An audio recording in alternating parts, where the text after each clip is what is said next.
Wabantu bwana wametuuliza hapa wanatumia maswala sema hivi bwana nyie Bantu mlikuwa bega kwa bega na mgombea wa ubunge ya jimbo ya Kigamboni na kupitia mitandao zake za kijamii tuliona aliposti alivyotangaza nia akaposti mchakato mzima wa uchaguzi ila mbona hajatupostia matokeo tunataka kujua matokeo zake sisi tukasema tukupigie tukuulize wananchi wanataka kujua matokeo zako za ubunge pale Kigamboni. Mimi ni kama wao. Alisema kwa uchungu sana. Mimi ni kama wao tu hata tume hata mgombea aliyeshinda inaonekana kama matokeo hajui.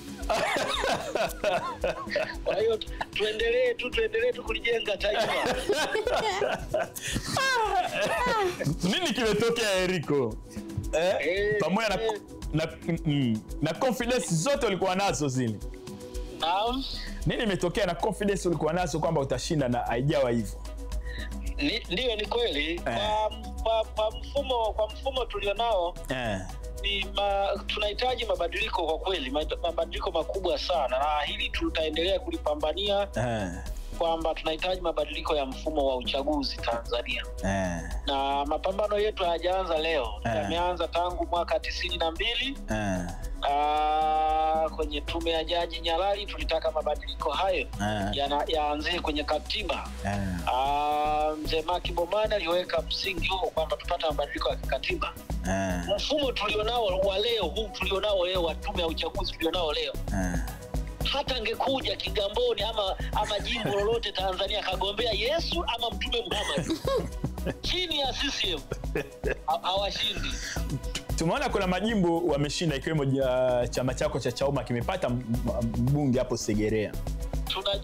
Tunajua mazingira hayo. Ambayo tunaamini mazingira hayo hata Yesu wala Mtume Muhammad hawezi kuyafanya. Umefika mbali Yeriko. Tunahitaji mabadiliko makubwa sana ya mfumo wa uchaguzi. Tena makubwa kweli kweli na tutapambana. Na ieleweke tunapotaka mabadiliko haimaanishi kwamba tulifanya makosa kuingia kwenye uchaguzi. Hapana. Ni lazima tushiriki chaguzi huku tukipambania mabadiliko. Ni lazima. Hilo lieleweke wazi kwa sababu tusije tukasema tunataka mabadiliko haya afu nasema tuliwaambia msishiriki uchaguzi. No. Sisi ni chama cha siasa tutapata mabadiliko ndani ya mifumo hii ndani ya mazingira haya.